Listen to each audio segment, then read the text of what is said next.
Hello नमस्कार दोस्तों, स्वागत है आपका हमारे YouTube channel Avinash the educator पे।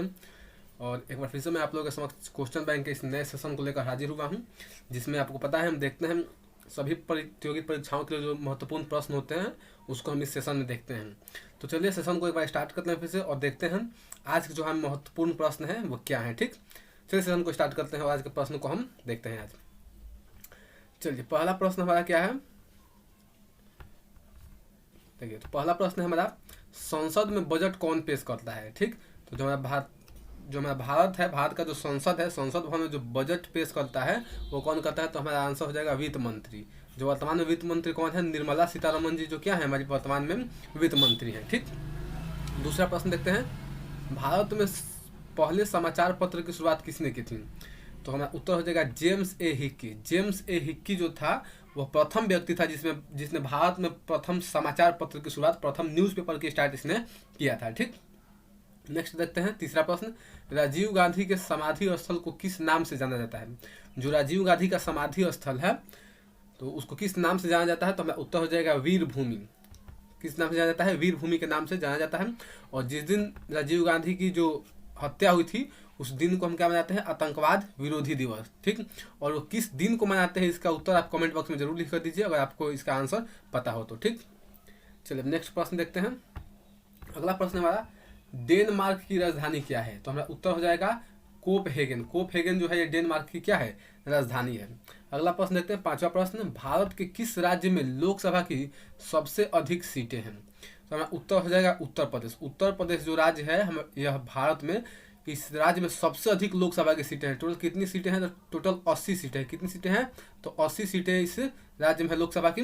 और सबसे अधिक विधान सभा की जो सीटें होती हैं वो भी इसी राज्य में है। ठीक, तो याद रखिएगा भारत का जो उत्तर प्रदेश राज्य है इस राज्य में सबसे अधिक लोकसभा की सीटें हैं। टोटल कितनी सीटें हैं, तो टोटल यहाँ पे 80 सीटें हैं।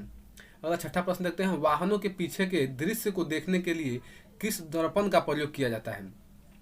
तो जो गाड़ी में जो कांच लगा होता है जिससे हम पीछे के गाड़ी को देखते हैं उसके लिए किस दर्पण का प्रयोग किया जाता है, तो हमारा उत्तर हो जाएगा और उत्तल दर्पण। किस दर्पण के लिए, उत्तल दर्पण। चूंकि अगर उत्तल दर्पण का काम क्या होता है, छोटा दिखाना, तो जब छोटा दिखाएगा तो वह दूर तक के जो सरफेस है उसको कैप्चर करेगा, इसलिए हम उत्तल दर्पण का प्रयोग करते हैं गाड़ियों के हेड जो पीछे देखने वाला जो दृश्य वाला जो दर्पण होता है उसमें। ठीक, चलिए अब नेक्स्ट प्रश्न देखते हैं। सातवां प्रश्न, रजिया बेगम किस राजवंश की शासिका थी, तो हमें उत्तर हो जाएगा गुलाम वंश। किसकी शासिका थी, तो गुलाम वंश की यह शासिका थी। और बात की जो गुलाम वंश की स्थापना किसने की थी, तो कुतुबुद्दीन ऐबक ने गुलाम वंश की स्थापना की थी। ठीक, नेक्स्ट आठवां प्रश्न देखते हैं, भारत रत्न से सम्मानित प्रथम व्यक्ति कौन थे, तो डॉक्टर सर्वपल्ली राधाकृष्णन जो थे वो प्रथम व्यक्ति थे जिन्हें भारत रत्न से सम्मानित किया गया था। और उसी समय दो और लोगों को भी भारत रत्न से सम्मानित किया गया था, वो उसका भी आपको आंसर पता हो तो कमेंट बॉक्स में जरूर लिख कर बताइए कि और दो लोग कौन थे जिनको भारत रत्न उसी समय दिया गया था। नेक्स्ट देखते हैं नौवां प्रश्न, गांधी इरविन समझौता कब हुआ था, तो हमें उत्तर हो जाएगा 5 मार्च 1931 ईस्वी को गांधी इरविन समझौता हुआ था। ठीक, ये समझौता क्यों हुआ था, तो देखिए बेसिक बात है कि जो प्रथम गोलमेज सम्मेलन हुआ था उसमें महात्मा गांधी भाग नहीं लिए थे, वे नहीं गए थे उस गोलमेज सम्मेलन में। तो जो उस समय भारत का वायसराय था लॉर्ड इरविन, यह महात्मा गांधी से आग्रह किया कि जो अगला गोलमेज सम्मेलन होने वाला है उसमें आप जरूर जाइए, क्योंकि यह भारत के लिए जो गोलमेज सम्मेलन यह भारत के लिए था। और इसमें भारत का कोई बड़ा नेता है, कोई बड़ा प्रतिनिधि इसमें अगर भाग नहीं लेता तो फिर ये उतना सफल नहीं होता। तो इसलिए उस जो इरविन था गांधी जी से आग्रह किया कि आप उस गोलमेज सम्मेलन में भाग लीजिए। तो गांधी जी ने भी कहा ठीक है, अच्छी बात है, हम लेंगे, लेकिन हमारी कुछ शर्तें हैं, कुछ हमारी मांगे हैं, उस मांगों को पूरी की जाए। तो वही मांग जो रखे थे तो उसी समझौते को क्या कहते हैं हम, गांधी इरविन समझौता, जो कि दिल्ली में हुआ था, इसलिए इसको दिल्ली समझौता के नाम से भी हम जानते हैं। और इस समझौते से एक और बात जोड़ी जाती है कि इसी के कुछ दिन बाद 23 मार्च, आपको याद होगा 23 मार्च 1931 को ही भगत सिंह, राजगुरु और सुखदेव को फांसी दी गई थी। ठीक, तो लोगों का मांग था कि जो आप गांधी और इरविन के बीच जो समझौता होने वाला है, गांधी जी से लोगों ने कहा कि आप इस समझौते में जो भगत सिंह है उनकी सज़ा को आप माफ़ करा दीजिए। तो लोगों को उम्मीद थी कि हो सकता है कि माफ़ करा दे, लेकिन ऐसा हुआ नहीं। वो महात्मा गांधी की कुछ अपनी सोचें होंगी, उन्होंने ऐसा नहीं किया। जिसके कारण कुछ लोग उनसे इस बात पे भी खफा रहते हैं कि अगर वो गांधी चाहते तो क्या कर सकते थे, भगत सिंह को बचा सकते थे, लेकिन ऐसा नहीं हुआ। तो चलिए अब आगे देखते हैं 10वां प्रश्न। 10वां प्रश्न हमारा, वर्षा मापक यंत्र का क्या नाम है जिससे वर्षा को मापा जाता है, उसका नाम क्या है? Rain gauge. रेन गेज से हम क्या मापते हैं? वर्षा को मापते हैं। ठीक, नेक्स्ट देखते हैं 11वां प्रश्न, एक प्रकाश वर्ष कितने किलोमीटर के बराबर होता है? एक प्रकाश वर्ष कितने किलोमीटर के बराबर है? तो उत्तर हो जाएगा 9.46 गुणे 10 के पावर 12 किलोमीटर। ठीक है, यहाँ पे किलोमीटर लिख लीजिएगा, कितना होता है? तो 9.46 गुणे 10 के पावर 12 किलोमीटर के बराबर होता है एक प्रकाश वर्ष, जो कि किसका मात्रक है? दूरी का मात्रक है। अगला 12वां प्रश्न देखते हैं, संसद के संयुक्त बैठक का प्रावधान संविधान के किस अनुच्छेद में है? तो उत्तर हो जाएगा अनुच्छेद 108। और इस संयुक्त बैठक की अध्यक्षता कौन करता है? संसद का जो संयुक्त बैठक होता है उसकी अध्यक्षता कौन करता है? इसका भी उत्तर आपको अगर पता हो तो कमेंट बॉक्स में जरूर दीजिए कि जो संसद का संयुक्त बैठक होता है उसकी अध्यक्षता कौन करता है। चलिए नेक्स्ट प्रश्न देखते हैं। अगला प्रश्न 13वां प्रश्न, भारत का नवीनतम हाई कोर्ट कौन है? ठीक, तो भारत का देखिए जो सबसे नवीनतम हाई कोर्ट है उसका नाम है अमरावती हाई कोर्ट। ठीक, और ये भारत का कौन सा हाई कोर्ट है? तो ये 25वां नंबर हाई कोर्ट है भारत का, तो इस बात को भी याद रख सकते हैं। ठीक, अमरावती जो है भारत का 25वां हाई कोर्ट है। या फिर क्वेश्चन ऐसा ही पूछा जा सकता है कि भारत में कुल कितने हाई कोर्ट हैं, तो हम क्या कह सकते हैं? आंसर हो जाएगा 25 हाई कोर्ट है टोटल भारत में। और अंतिम कौन है सबसे आखिरी? तो अमरावती। ठीक, नेक्स्ट देखते हैं आईने अकबरी। आईने अकबरी का लेखक कौन है? तो हमें उत्तर हो जाएगा अबुल फजल। जो अकबर के नवरत्नों में एक था अबुल फजल, वही क्या था? उनका दरबारी, एक तरह से लेखक कह सकते हैं, दरबारी उनके इतिहासकार था, और वही आईने अकबरी लिखा जो कि अकबर की जीवनी थी। ठीक, नेक्स्ट देखते हैं 15वां प्रश्न, प्रार्थना समाज की स्थापना किसने किया था? तो ये क्वेश्चन बहुत ही आम क्वेश्चन है, आत्माराम पांडुरंग ने प्रार्थना समाज की स्थापना की थी। चलिए नेक्स्ट प्रश्न देखते हैं। अब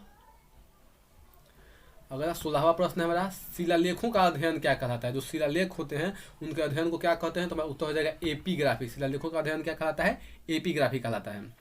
नेक्स्ट प्रश्न 17वां प्रश्न, भारतीय पत्रकारिता का जनक किसे कहा जाता है? तो उत्तर हो जाएगा राजा राम मोहन राय। ठीक, किसको कहते हैं? राजा राम मोहन राय।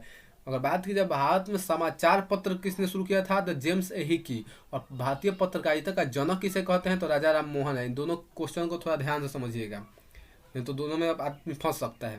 अगर बात की जाए सबसे पहला समाचार पत्र किसे शुरू किया था, तो आंसर क्या होगा हमारा? जेम्स एहिकी। लेकिन अगर बात की जाए कि भारतीय पत्रकारिता का जनक किसे कहते हैं, तो हम आंसर क्या मानेंगे? राजा राम मोहन राय मानेंगे। ठीक, नेक्स्ट 18वां प्रश्न देखते हैं, 26 जनवरी 2021 का सर्वश्रेष्ठ झांकी का पुरस्कार किस राज्य को मिला था? तो हमें उत्तर हो जाएगा उत्तर प्रदेश, जिसमें कि राम मंदिर को दर्शाया गया था इस झांकी में। तो हमें उत्तर क्या होगा? उत्तर प्रदेश हो जाएगा। ठीक, नेक्स्ट प्रश्न देखते हैं, भारत में कितने महारत्न कंपनियां हैं? भारत में टोटल कितनी महारत्न कंपनियां हैं? तो हमें उत्तर हो जाएगा टोटल 10 महारत्न कंपनियां हैं। वो कौन कौन सी कंपनियां हैं उनके बारे में हमें अवश्य पता होना चाहिए, क्योंकि आजकल हम देख रहे हैं जितने भी एग्जाम हो रहे हैं छोटे बड़े एग्जाम, उसमें एक ना एक क्वेश्चन इससे जरूर रहा है। जैसे कि ये पूछ रहा है कि जैसे कोई कंपनी होगा तो उस कंपनी का पूछा है कि यह कब इसको स्थापित किया गया था, किसकी सहायता से स्थापित किया गया था, ऐसा क्वेश्चन कुछ देखने को मिलता है। तो उसका अगर आप वीडियो को पूरा देखना चाहते हैं तो इस वीडियो के डिस्क्रिप्शन बॉक्स में मैं उसका लिंक दे दूंगा, जो इसके पहले एक वीडियो में बना चुका हूँ, जिसमें भारत के 10 महारत्न जो कंपनियां हैं उसको बताया गया है, उसका पूरा नाम बताया गया है, उसका अध्यक्ष कौन है, उसकी स्थापना कब की गई थी, सब बताया गया है। तो उस वीडियो को भी जरूर देखिए, मैं डिस्क्रिप्शन बॉक्स में उसका लिंक आपको दे दूंगा। ठीक, चलिए अगला प्रश्न देखते हैं 20वां प्रश्न, भारत का स्वास्थ्य मंत्री कौन है? तो हमारा उत्तर हो जाएगा मनसुख मंडाविया। मनसुख मंडाविया जो है भारत के क्या है? वर्तमान में स्वास्थ्य मंत्री हैं। अगला प्रश्न देखते हैं 21वां प्रश्न, विश्ववीय वर्षा वनों को किस नाम से जाना जाता है? जो विश्ववीय वर्षा वन होती हैं उनको किस नाम से जाना जाता है? तो सिलवास के नाम से उन्हें जाना जाता है। चलिए नेक्स्ट प्रश्न देखते हैं 22वां प्रश्न, नाइजीरिया की राजधानी कहाँ है? तो हमारा उत्तर हो जाएगा अबूजा। नाइजीरिया की राजधानी कहाँ है? तो अबूजा है। नेक्स्ट 23वां प्रश्न देखते हैं, मंगोलिया की राजधानी कहाँ है? तो उत्तर हो जाएगा उलन बटोर। मंगोलिया की राजधानी क्या है? उलन बटोर है। ठीक, 24वां क्वेश्चन देखते हैं क्या है, भारत में रुपए का सिक्का सर्वप्रथम किसके शासनकाल में ढाला गया था? तो उत्तर हो जाएगा शेर शाह सूरी। शेर शाह सूरी के शासनकाल में सर्वप्रथम रुपए का सिक्का जो था वो ढाला गया था। ठीक, चलिए नेक्स्ट प्रश्न देखते हैं। अगला प्रश्न है हिंदुस्तान सोशलिस्ट रिपब्लिकेशन आर्मी, इसकी स्थापना किसने की थी? तो हमें उत्तर हो जाएगा चंद्रशेखर आजाद ने इसकी स्थापना की थी। नेक्स्ट प्रश्न है 26वां प्रश्न, राष्ट्रमंडल यानी कॉमनवेल्थ का महासचिव किसे राष्ट्रमंडल का महासचिव चुने जाने वाला प्रथम भारतीय कौन था? जो कॉमनवेल्थ जो नेशंस है उसका महासचिव चुने जाने वाला पहला भारतीय कौन था? तो उत्तर हो जाएगा कमलेश शर्मा। वो प्रथम भारतीय थे जिन्हें कॉमनवेल्थ नेशंस का महासचिव चुना गया था। नेक्स्ट 27वां प्रश्न देखते हैं। केंद्र शासित प्रदेश दादर नागर हवेली की राजधानी कहाँ है? तो हमारा उत्तर हो जाएगा सिलवासा। कहाँ है? सिलवासा जो है दादर नागर हवेली की राजधानी है। चलिए नेक्स्ट प्रश्न देखते हैं। अगला प्रश्न है हमारा, न्यूटन का प्रथम गति नियम किसको परिभाषित करता है? जो न्यूटन का प्रथम गति का जो नियम है किसको परिभाषित करता है? तो हमारा बल को परिभाषित करता है। और क्या कहता है न्यूटन का जो गति का जो प्रथम नियम है? कहता है कि कोई पिंड, मान लीजिए कोई पिंड है, अगर इस पर हम कोई बाह्य बल, बाहर से बल यानी कि इसको हम धक्का अगर नहीं दे या फिर कोई बल नहीं लगाए तो ये अपनी स्थिति, मतलब ये अपनी स्थिति से टस का मस नहीं होगा, यानी कि जैसा है वैसा ही रहेगा। अगर कोई वस्तु गति कर रही है तो गति ही करती रहेगी, अगर कोई वस्तु स्थिति ऊर्जा में है यानी कि चुपचाप कहीं शांत खड़ी है तो शांत ही खड़ी रहेगी। उसको अगर आप चाहते हैं हिलाना डुलाना या फिर रोकना तो उस पर आपको बाह्य बल लगाना पड़ेगा। जब आप तक आप उस पर बाह्य बल नहीं लगाइएगा तो अगर वो शांत एक जगह खड़ा है तो खड़ा ही रहेगा, अगर वो कोई वस्तु चल रही है तो चलते ही रहेगी। यहाँ पे एक क्वेश्चन आप पूछ सकते हैं कि लेकिन चलती हुई वस्तुएं तो आप अपने आप रुक जाती हैं। तो जी मैं आपको बता दूं, कोई भी चलती हुई वस्तुएं अपने आप नहीं रुकती, उस पर एक बाह्य बल लगता है जिसको कहते हैं पृथ्वी का ग्रेविटेशनल फोर्स, उसके कारण वे रुकती हैं।